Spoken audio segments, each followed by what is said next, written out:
milenial sebenarnya kata Bu Ira nih yang ditunggu adalah Kang Yusing ya. Kang Yusing ini adalah founder dari sebuah studio yang disebut dengan Akanoma. Jadi kalau nggak salah saya pernah baca itu ketika saya mengontak pertama sekali sekitar 3 atau 4 tahun yang lalu untuk menjadi narasumber workshop di kampus kami. Ternyata Akanoma itu adalah akar anomali yang katanya itu tuh dia anomali gitu. Tidak harus ikut dengan ritme satuan nomor atau ritme satuan rangkaian gitu. Jadi dia menjadi sebuah anomali yang berbeda dari yang seharusnya. Yang menarik dari Kang Yusing ini adalah beliau tidak hanya sebagai praktisi, tapi juga beliau aktif dalam pertemuan-pertemuan ilmiah dan menjadi salah satu mentor di, kalau nggak salah di ITB ya, Kang ya, di kelas masternya. Beberapa alumni dari kami seringkali memberikan testimoni yang luar biasa tentang Kang Yusing, dan kebetulan Pak Paulus dan Bu Ira punya pengalaman kolaborasi dengan beliau. Jadi langsung saja Kang, hari, waktu dan tempat 20 menit ke depan kami berikan kepada Kang Yusing. Nanti yang mengoperasikan nanti hostnya ya tinggal bilang next. Oke. Ya, gitu. Terima kasih. Ya, terima kasih Bapak Ibu buat kehadirannya dan juga kesempatannya saya boleh berbagi. Ya, tadi Pak Paulus sudah bercerita banyak sekali tentang program pemerintah bagaimana mengatasi untuk memperbaiki kawasan kumuh begitu ya. Tetapi kita tentu bertanya bahwa ketika program itu terus ada dan bahkan ada undang-undangnya segala macam begitu, mengapa kumuh tidak hilang-hilang? Mengapa kumuh itu terus menjadi masalah bagi negara kita? Malah ada catatan dari Ray, kumuh cenderung meningkat di Indonesia. Dari 2014 sampai 2019 saja jumlahnya meningkat 2 kali lipat begitu. Jadi ini yang menjadi pertanyaan. Bahkan Pak Paulus secara tegas menjelaskan bahwa ketika kawasan kumuh diperbaiki, kemudian nanti akan jadi kumuh lagi. Jadi tidak pernah selesai, menjadi lingkaran kumuh terus-menerus begitu ya. Kenapa begitu? Nah, saya mempertanyakan ini. Menurut saya ini faktor yang terjadi karena perbaikan kumuh itu salah fokus. Selama ini pemerintah selalu berfokus di penataan fisik.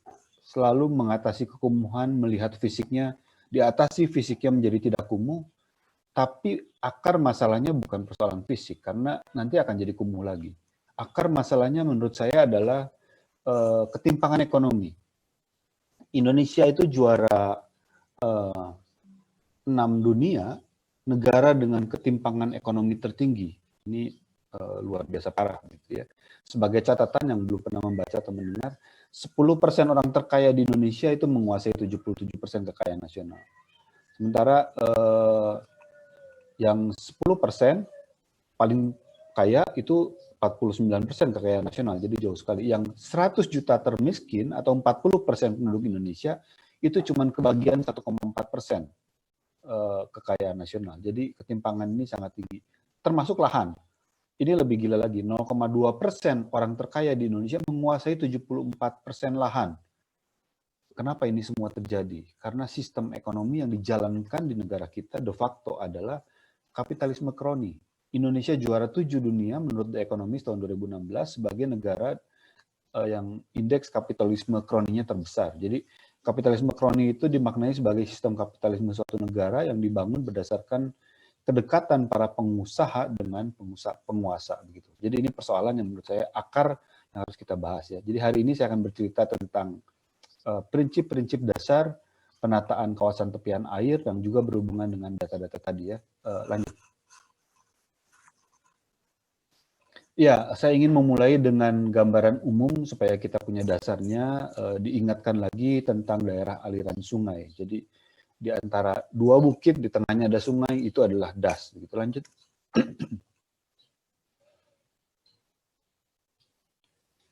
Dataran banjir atau floodplain. Jadi sungai dalam kondisi alaminya ciptaan Sang Pencipta itu seperti ini. Dia hidup, dia bergerak, dan dia bisa berpindah lokasi.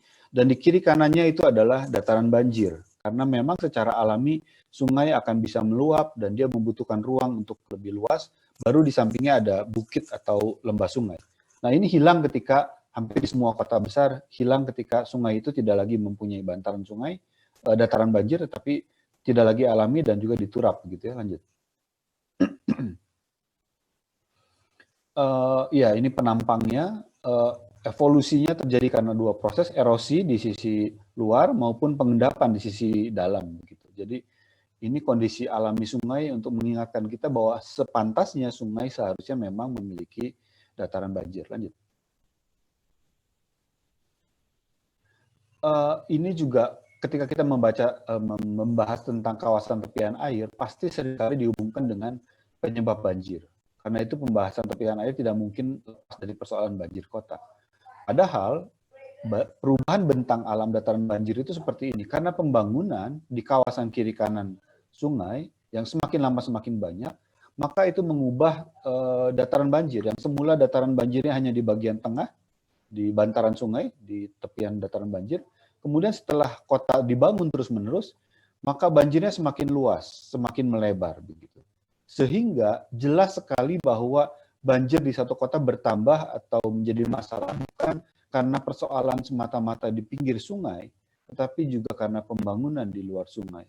Ini yang juga harus kita ingatkan. Sehingga kita perlu memperbaiki pola pembangunannya. Jadi masalahnya bukan hanya pada kawasan permukiman di tepian sungai, tapi pada pembangunan di kawasan luar juga. Ya, kota-kota di Indonesia merupakan bagian dari DAS ya. Seluruh wilayah itu bagian dari dataran daerah aliran sungai begitu. Dan setiap persil yang membuang airnya keluar persil maka menjadi kontributor bagi resiko banjir kota. Setiap kafling itu ya memang penyebab banjir karena kita belum mengatasi sama sekali betul-betul zero runoff yang sebetulnya juga tetap saja ada runoff begitu ya kenyataannya ya. Jadi satu prinsip dasarnya bahwa banjir bukan disebabkan hanya oleh persil-persil di tepi sungai. Ini menjadi penting karena ketika kota banjir, yang kita atasi bukan hanya masalah tepi sungai. Lanjut.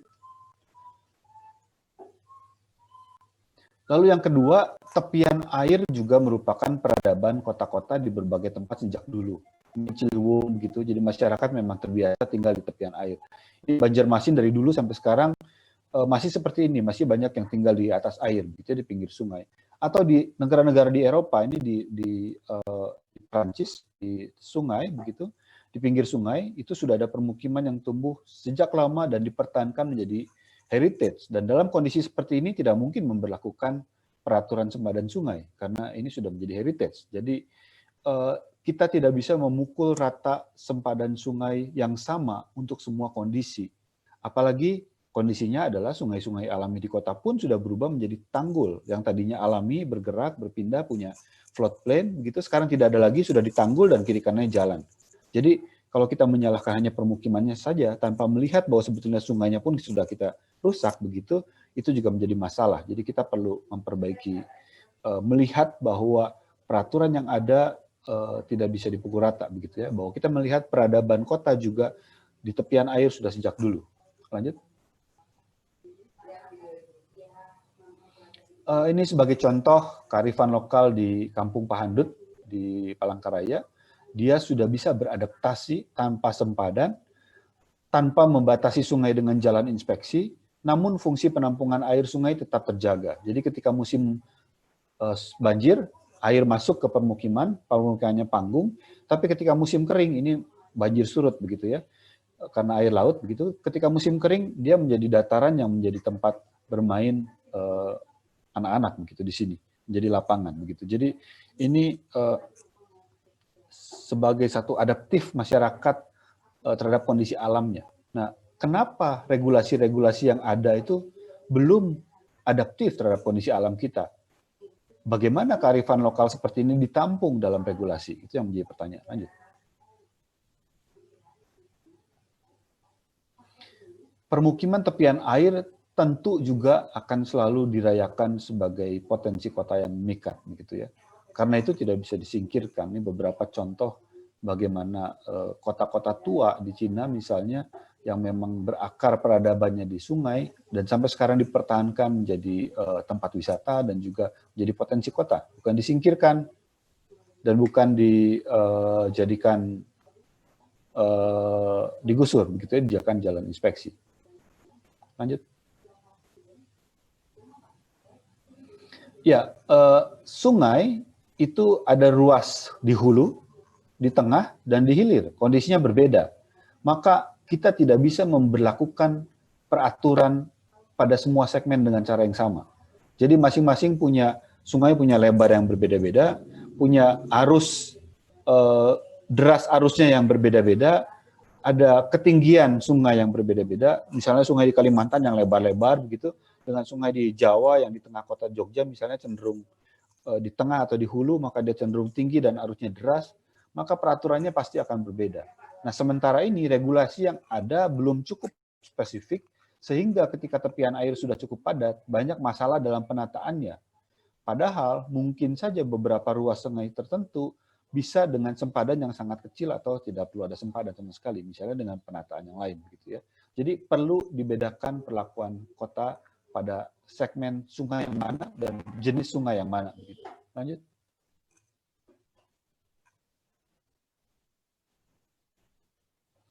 Hampir seluruh kota besar di dunia, sayangnya, sudah mengubah sungainya dari alami menjadi berdinding turap atau beton. Ini contoh di Batavia ya.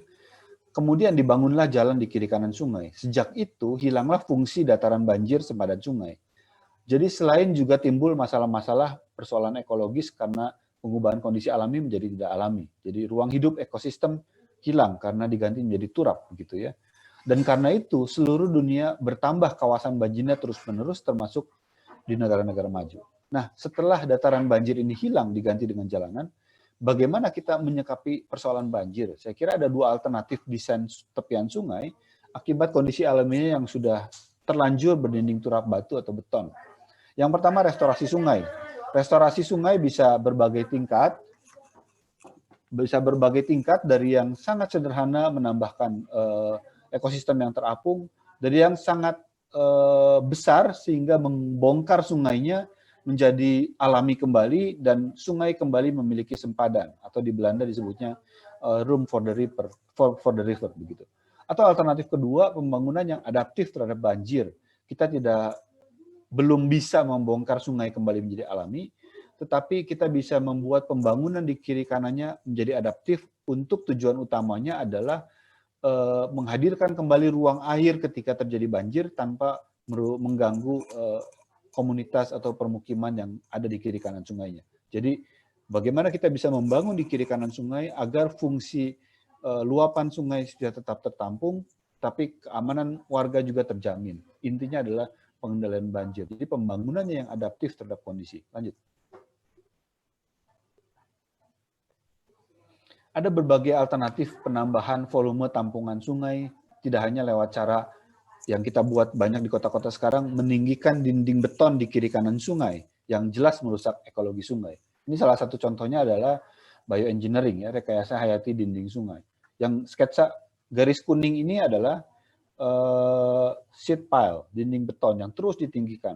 Dan yang horizontal itu jalan inspeksi, yang sebetulnya sangat membatasi tampungan sungai. Ketika sudah ada sheet pile, sudah ada jalan inspeksi, maka diperkirakan seolah-olah sungai tidak akan lagi banjir atau meluap, sehingga permukimannya dibangun di sampingnya dengan tanpa berhati-hati terhadap kondisi sungai yang memang secara alami akan selalu meluap. Nah, kalau bioengineering kita membuat miring, sebetulnya itu tampungannya akan lebih luas dan kita bisa membangun kawasan permukiman yang lebih adaptif terhadap kondisi banjir, menjadi panggung dan lain sebagainya. Jadi kampung bisa ditata menjadi kampung susun yang lebih indah sambil mensejahterakan warganya. Lanjut.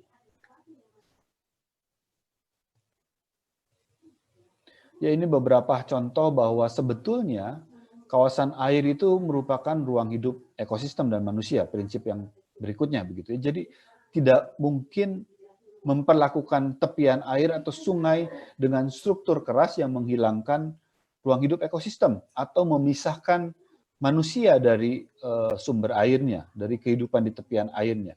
Kalau ini terjadi, sudah pasti ini adalah solusi yang sementara dan pasti salah dalam jangka panjang begitu. Menjadi banyak sekali masalah-masalah ekologis yang muncul dan jadi masalah besar di masa depan. Lanjut.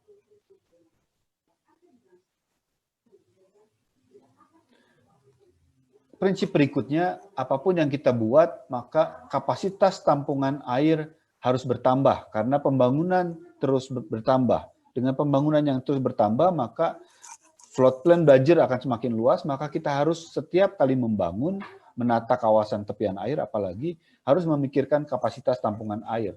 Tetapi bukan berarti harus memperbesar sungai atau danau. Bisa juga kita membuat ruang-ruang biru yang saling terkoneksi dengan permukimannya atau dengan sungai sumber-sumber airnya. Artinya membuat wilayah-wilayah air yang tidak hanya sifatnya alami, tetapi juga membuat buatan. Kalau di Kalimantan itu ada kanal yang disebut Anjir, ada yang disebut macam-macam kanal begitu ya, Saka dan Handil begitu ya. Nah, kita bisa menambah ruang-ruang ini. Atau misalnya contoh seperti permukiman di Agats di Papua yang kondisi alaminya adalah rawa, dipertahankan sebagai rawa, jalanannya panggung di atas rawa, rumah-rumahnya juga panggung di atas rawa, sehingga tampungan air tidak berubah. Tidak seperti Jakarta yang perumahan-perumahannya atau kawasan-kawasannya, banyak perumahan juga di berbagai kota, menimbun kawasan rawa ini atau air dan dijadikan daratan lalu membuat pemukiman di atasnya. Ini sudah jelas salah prinsipnya karena kita membutuhkan tampungan air yang harus bertambah, bukan justru dikurangi. Begitu. Lanjut. Atau contoh lainnya ya, ini Kampung Bajo sebagai inspirasi bahwa air dan permukiman bisa hidup bersama-sama. Jadi kota yang banyak banjir dan daya tampung sungainya menjadi kurang karena pembangunan, tidak harus selalu mengintervensi sungainya, tapi juga bisa membuat danau-danau buatan di kawasan terbangun. Setiap kita membangun kawasan baru, tidak ada salahnya kita membuat danau buatan, lalu di atasnya adalah fungsi bangunan yang baru. Dan danau itu bisa terkoneksi dengan sumber air yang alami. Begitu. Bangunan dan jalanan tidak terganggu ketika ruang bawahnya terisi penuh dengan air di musim hujan yang ekstrim. Begitu. Lanjut.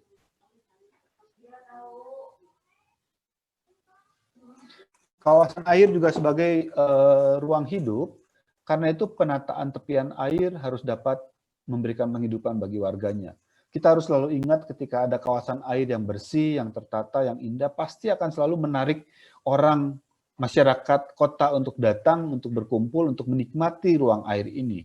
Jadi kita tidak cukup hanya memperlakukan air sebagai fungsi-fungsi teknis. Sungai dikasih beton supaya menampung lebih banyak, itu hanya fungsi teknis. Tetapi ruang hidup warga dengan air itu juga harus ditampung begitu. Jadi kita harus memikirkan bagaimana penataan air juga harus dapat menambah penghasilan dan kebahagiaan bagi warganya. Akses publik warga kota juga menjadi penting untuk menghidupkan ekonomi warga. Semakin banyak orang yang hadir di tepian air, maka semakin banyak kesempatan ekonomi bisa dibangun agar warga bisa membangun kesejahteraannya dengan fungsi-fungsi ekonomi. Jadi ini prinsip yang ketujuh. Lanjut.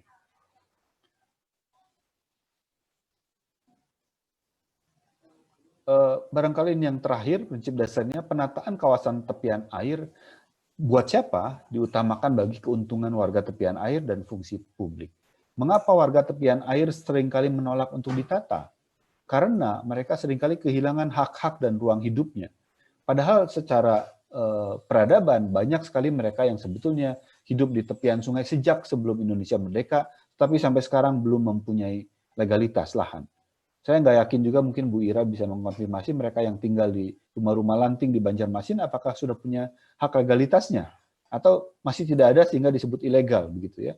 Kampung Bajo apakah mereka punya legalitas lahan karena mereka sudah ada di sana sejak dulu begitu. Hak atas tanah, hak atas air begitu ya. Jadi saya kira pemerintah harus mengevaluasi diri dulu, apakah pelayanan pemerintah sudah cukup atau jangan-jangan kurang sehingga itu yang menjadi masalah sehingga masyarakat tidak mempunyai haknya. Bukan masyarakat yang melanggar, tetapi pemerintah yang lalai memberikan hak bagi warganya kembali ke sejarah peradaban kotanya. Penataan tepian air justru seharusnya adalah pelayanan pemerintah kepada warganya, bukan hanya komersialisasi kepada pemodal. Jadi ketika kita menata tepian air dengan betul-betul mempertimbangkan kesejahteraan masyarakat terutama yang miskin justru, supaya ketika ini ditata, menyediakan ruang ekonomi yang baru, wilayahnya menjadi baik, justru ini adalah kesempatan masyarakatnya punya kesempatan meningkatkan ekonominya, dilatih skill berekonominya, bisa berjualan, membuka kafe, dan lain sebagainya, berusaha memproduksi sesuatu yang bisa dijual begitu, sehingga ketika kondisi fisik kota menjadi lebih baik, mereka pun ikut menjadi lebih sejahtera. Tanpa itu pasti nanti akan kumuh lagi. Jadi upaya-upaya pengentasan kemiskinan adalah upaya yang paling pertama harus dilakukan sebelum hanya semata-mata memperbaiki fisik. Karena memperbaiki fisik tepian air tanpa mengentaskan kemiskinan itu akan berakhir kepada kondisinya yang akhirnya menjadi kumuh kembali. Begitu. Selalu akan berulang seperti itu. Lanjut.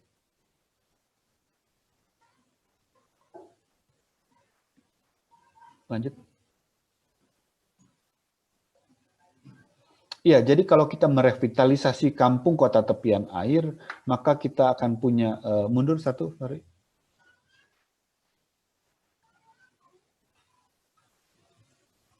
Akan punya kesempatan sebetulnya untuk merestorasi sungai. Kita bisa punya kesempatan untuk menambah hutan kota, karena kita bisa membangun secara vertikal. Dan ruang hidup ekosistem tentu diperbaiki. Kita bisa meningkatkan jumlah hunian, karena semakin padat dengan pertumbuhan penduduk dan urbanisasi, kita perlu ruang hunian yang lebih banyak. Ini kita bisa tingkatkan dengan kita membangun secara vertikal dengan ketinggian yang bisa dibatasi. Kita bisa membuat lebih banyak ruang biru dan mengkonservasi air tanah yang selama ini kurang resapan. Tentu setiap ada pembangunan ada pengelolaan sampah yang lebih baik. Kita mengelola air hujan untuk air bersih. Indonesia masih sangat lemah dalam pelayanan air bersihnya. Kita bisa mengelola IPAL untuk digunakan kembali. Kita bisa membuat biogas dari kotoran dan sampah organik dan lain sebagainya. Jadi menata kawasan tepian air adalah kesempatan untuk betul-betul memperbaiki kota yang kurang RTH. Punya masalah-masalah di tempat lain bisa kita selesaikan juga sekaligus dengan menata tepian air. Bukan semata-mata hanya menata fisik dengan beautifikasi untuk sementara, tapi betul-betul kepada dasarnya bagaimana masyarakat bisa lebih sejahtera, bagaimana kota bisa menjadi lebih ekologis.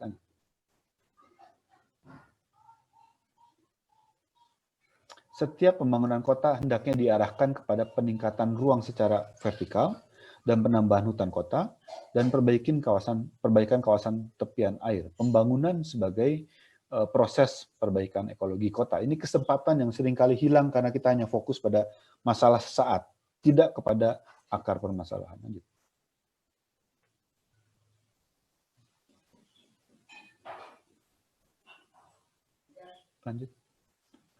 Ya, bayangkan kalau kita punya koridor biru dan hijau yang menghubungkan semua kawasan kota ini sebagai ilustrasi yang alami seperti ini, begitu ya. Tentu kota kita akan sangat indah, begitu.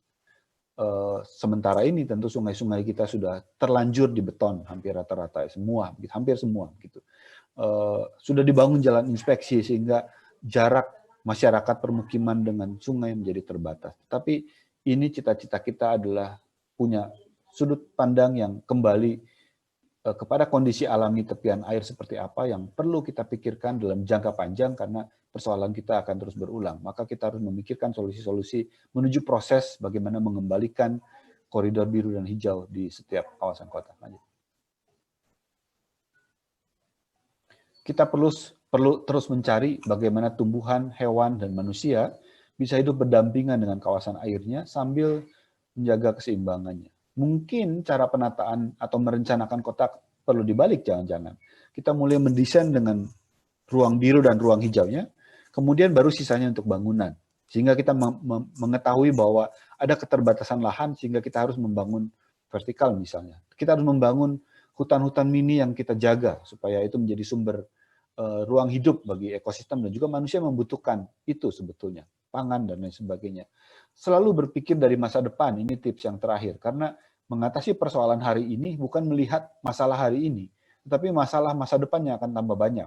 Kalau kita hanya fokus pada hari ini, kita mencari solusi hari ini, ketika solusi itu dibangun, nanti sekian tahun kemudian masalahnya sudah bertambah, maka solusinya sudah usang, sudah tidak cukup lagi mengatasi persoalan yang nanti. Sehingga kita harus selalu berpikir mulai dari masa depan untuk mencari solusi proses dari hari ini. Terima kasih.